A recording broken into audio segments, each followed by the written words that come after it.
Hi நண்பர்களே, எல்லோருக்கும் வணக்கம். எல்லோரும் எப்படி இருக்கீங்க? நாங்கள் ரொம்ப நல்லா இருக்கோங்க. நீங்களும் நல்லா இருப்பீங்கன்னு நம்புகிறேன். இன்றைக்கி என்ன நம்ம பார்க்க போகிறோன்னா, வெள்ளை வெள்ளைன்னு இருக்கிற மெத்துன்னு இட்லி எப்படி ஸ்பாஞ்ச் மாதிரி இருக்குது பார்த்தீங்களா? பஞ்சு மாதிரி இருக்குங்க. நான் சொல்கிறேன் பாருங்கள். அளவு வந்து என்னென்னா, ஒரு பவுல் இப்போ உங்களுக்கு அளந்து காட்டணுங்கிறதுக்காகவே திரும்ப அளந்துருக்கேன். 6 டம்ளர் அரிசி எடுத்துக்கோங்க. 6 டம்ளர் அரிசி தான் நான் எடுப்பேன். 4 டம்ளருக்கு 1 டம்ளர்னு சொல்லுவாங்க. பட் 6 டம்ளர் எடுங்க. நல்லாவே தாராளமாக ஸ்பாஞ்ச் மாதிரி வரும். இட்லி அரிசி, கடை அரிசி தாங்க நான் போட்டிருக்கேன். நான் வந்து ரேஷன் அரிசியும் கலந்து போட்டிருக்கேன். பட் நான் இப்போ தமிழ்நாட்டில் இல்லைங்களா, இங்கே வந்து எனக்கு இந்த அரிசி தான் கிடச்சிது. இந்த அரிசி கிடைக்கிறதே நான் ரொம்ப கண்டுபிடிச்சி தேடி எனக்கு ஆரம்பத்தில் ரொம்ப கஷ்டமாக போச்சு. ஏன்னா நமக்கு இட்லி இல்லைன்னா சரியாக வராது. அதனால் கண்டுபிடிச்சி வாங்கிட்டேன். இங்கே அரிசி கிடைக்கிது, கடைங்களில் ஒரு மாதிரி பழுப்பு கலரில் அரிசி இருக்குது. அதை வாங்கி ஒரு தடவை ட்ரை பண்ணி அதையும் நான் போடுறேன். இப்போ வந்து நான் கடை அரிசியில் செஞ்சு காமிச்சிருக்கேன். சரிங்களா? கடை அரிசி 6 டம்ளர் எடுத்திருக்கேன். நான் வந்து 6 டம்ளர் எடுத்திருக்கேன். அதில் 1 டம்ளர் உளுந்து. சரிங்களா? 1 டம்ளர் உளுந்து. இந்த ஸ்பூன் பார்த்திங்களா, நம்ம தாளிக்கிற இதில் இருக்கும்ல, அஞ்சரை பெட்டியில், அதில் இருக்கிற ஸ்பூனு, அதில் 2.5 ஸ்பூன் வெந்தயம் போட்டிருக்கேன். சரிங்களா? போட்டு தண்ணி நல்லா ஊற்றி கழுவிட்டு ஊற வச்சுக்கோங்க. ஊற வச்சு 8 ஹவர்ஸ்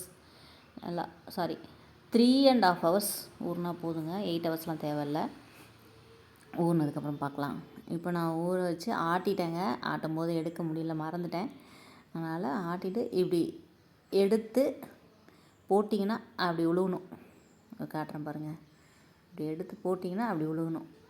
அப்படி ரொம்ப தண்ணி ஊற்றி ஆட்டிடாதீங்க.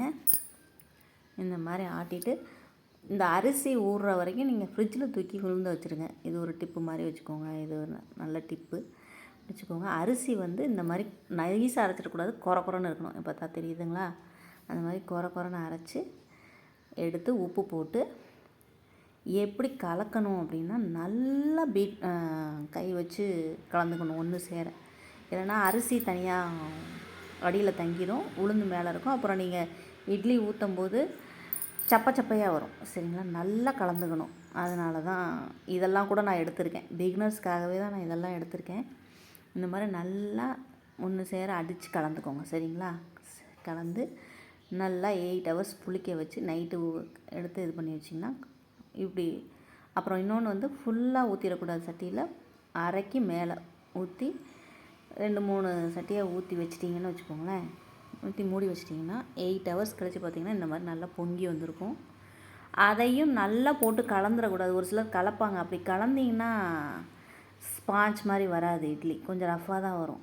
மேலாக அப்படி மேலே உள்ளது மட்டும் லைட்டாக அப்படி எடுத்து ஊற்றணுங்க. அப்போ தான் நல்லா சாஃப்டாக வரும் உங்களுக்கு இட்லி. ஓகேங்களா? எடுத்துகிட்டு இந்த மாதிரி வெந்துருச்சான்னு தொட்டு பார்த்திங்கன்னா அமுங்காமல் லைட்டாக மேலே உப்பும். நீங்கள் அதை பார்த்தீங்கன்னா தெரியும். பிகினர்ஸ்க்கு வந்து கை சூடு வந்து பொறுக்காது. அப்படி இருக்கவங்களுக்கு நல்லா தண்ணி சுட கொதிக்கும் போது இட்லிக்கு மாவு ஊற்றுங்க. அதுதான் கரெக்டான பக்குவம். நல்லா இட்லி சட்டியில் தண்ணி நல்லா கொதிச்சதுக்கப்புறம் தண்ணி தட்டு வச்சு ஊற்றுனீங்கன்னா 7 to 8 மினிட்ஸ் வெந்தால் போதும். நல்லா வெந்துடும்.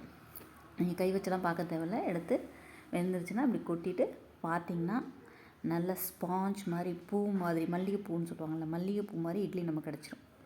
கண்டிப்பாக செஞ்சு பாருங்கள். செஞ்சு பார்த்துட்டு எனக்கு கமெண்ட் பாக்ஸில் கமெண்ட் பண்ணுங்கள். என்னோடய சேனல் உங்களுக்கு பிடிச்சிருந்தா கண்டிப்பாக சப்ஸ்கிரைப் பண்ணி வச்சுக்கோங்க மக்களே. நல்லதே நினைப்போம், நல்லதே நடக்கும்.